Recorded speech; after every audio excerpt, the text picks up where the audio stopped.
Pour mieux s'immerger dans la réalité politique, sécuritaire, économique et sociale d'Israël, connectez-vous chaque matin sur Studio Kalita. Daniel Haïk vous y attend pour sa revue de la presse.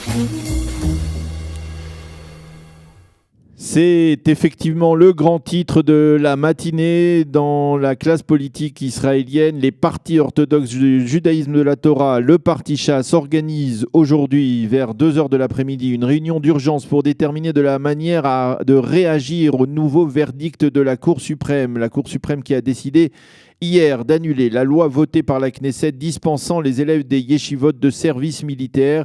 Une Cour suprême qui a également demandé au Parlement israélien de voter d'ici un an une nouvelle loi qui sera constitutionnelle, qui sera égalitaire concernant l'obligation de servir dans Tsahal. Ce verdict a été prononcé par une majorité de 9 juges et il a provoqué un tollé général dans les milieux politiques orthodoxes où certains menacent déjà apparemment d'une crise gouvernementale qui pourrait aller même jusqu'à provoquer des élections anticipées. Le vice-ministre du parti judaïsme unifié de la Torah, Meir Porush, a affirmé que cette décision était un putsch. Le Israël Hayom, qui cite en manchette des responsables orthodoxes qui considèrent ce verdict comme une véritable déclaration de guerre de la Cour suprême contre le monde orthodoxe. Par contre, dans les milieux laïcs tels qu'au sein du parti Yesh Atid, on se félicite de cette décision. Tous les médias, les quotidiens écrits, les sites d'information placent donc ce développement en ouverture ou en manchette de leur édition de ce matin. Les journaux orthodoxes parlent de décision dramatique de la Cour suprême. Ils accusent cette dernière, je cite, d'aspirer à provoquer une guerre de Gog et Magog, une guerre apocalyptique dans la société israélienne, et fustigent la Cour suprême pour avoir à nouveau tranché contre ce qu'ils appellent le monde de la Torah. Le site Ynet indique toutefois que dans les quartiers orthodoxes, la population ne semble pas particulièrement inquiète. Nous sommes certains que personne ne sera enrôlé dans Tsahal contre son gré, de même qu'il y a dans Tsahal des commandos d'élite.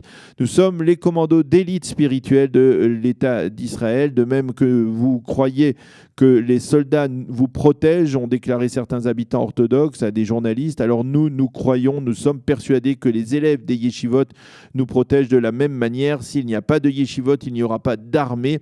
Un élève de la prestigieuse Yeshivat Mir du quartier de Mea Shearim, qui a été interrogé hier soir par un site d'information, par le site Ynet, se dit persuadé qu'il n'y aura pas d'enrôlement massif des étudiants orthodoxes et que personne n'ira en prison, car alors, affirme-t-il, il n'y aurait pas assez de place en prison pour nous tous.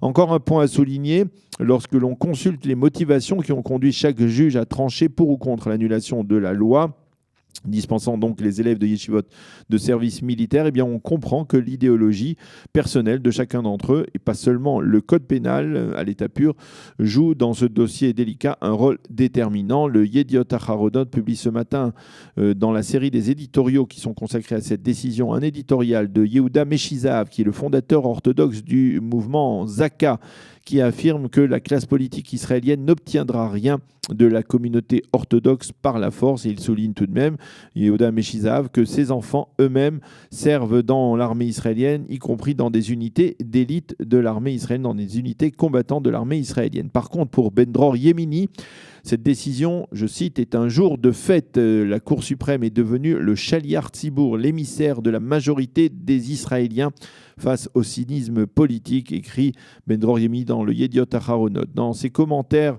Yehuda Schlesinger déplore dans un éditorial du Israël Hayom que la Cour suprême ait décidé de se substituer au Premier ministre élu démocratiquement et d'en faire de facto un chef de l'opposition. Quant au site NRG, il publie un éditorial de Galit Distel qui parle de l'existence d'un triple pouvoir en Israël qui est conduit par la police, la justice et la presse, et qui tente par tous les moyens de reprendre le pouvoir politique sans avoir à passer par des élections démocratiques et législatives.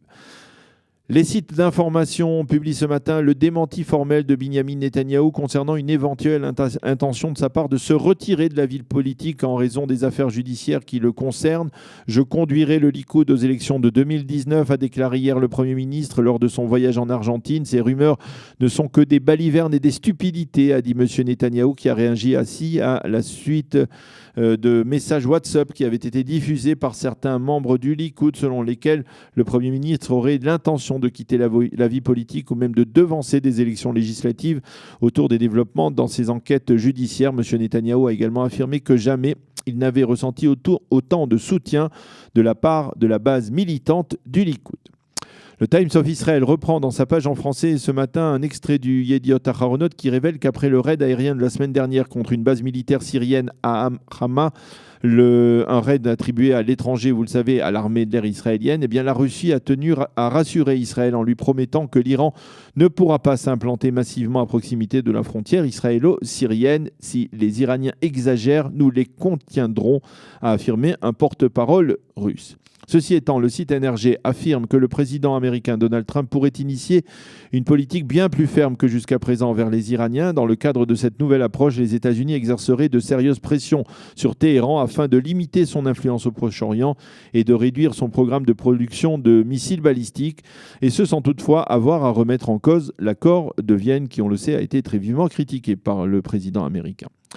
Les journaux et les sites d'information indiquent que la rencontre d'hier entre le Premier ministre Netanyahou et le président argentin Mauricio Macri s'est déroulée dans une atmosphère particulièrement cordiale.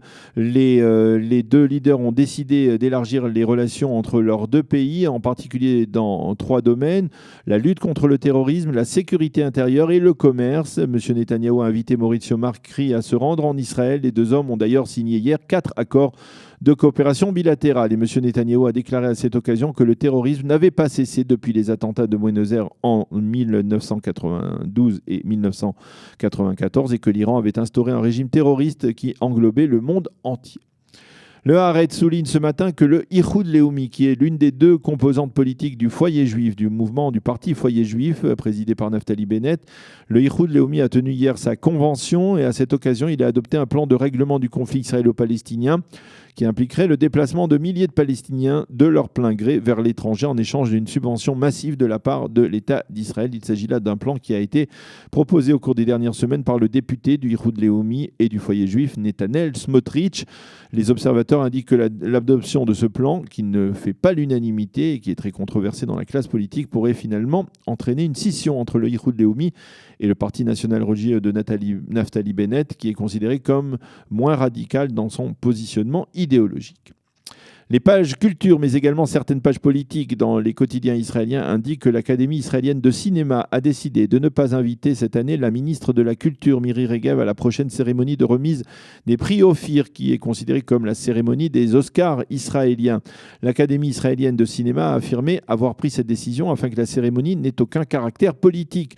C'est une cérémonie au cours de laquelle nous voulons rendre hommage aux artistes et créateurs qui développent le cinéma israélien. Nous ne voulons pas qu'elle sombre dans un pugilat politique comme cela s'est déjà produit dans le passé. Le porte-parole de l'Académie faisait allusion à la précédente cérémonie des Oscars israéliens qui avait été entravée d'abord par le discours très critique de Miri Regev contre l'industrie israélienne du cinéma qui fait souvent, selon elle, la promotion de films qui salissent la réputation de l'État d'Israël, et ensuite par la sortie remarquée de la même ministre Miri Regev de la salle en guise de protestation pour la lecture durant cette cérémonie d'un poème du poète palestinien Mohamed Darwish.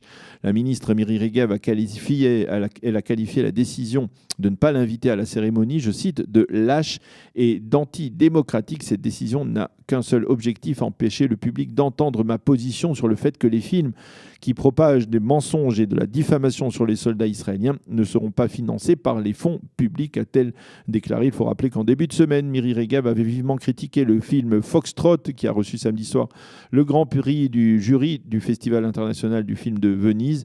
Motif, ce film affecte, selon elle, la réputation des soldats israéliens et présente sa halte sous un jour particulièrement défavorable. Voilà, c'est la fin de cette revue de la presse et des médias israéliens. Dans quelques instants, nous serons en ligne avec David Temstedt, qui est le représentant francophone du parti Chasse, pour réagir à donc la décision de la Cour suprême d'hier concernant l'annulation de la loi visant à dispenser les élèves des yeshivot de service militaire dans Tzahal, une décision qui suscite une très vive polémique dans la classe politique israélienne et également, bien entendu, la colère des communautés orthodoxes en Israël. Pour mieux s'immerger dans la réalité politique, sécuritaire, économique et sociale d'Israël, connectez-vous chaque matin sur Studio Kalita. Daniel Haïk vous y attend pour sa revue de la presse.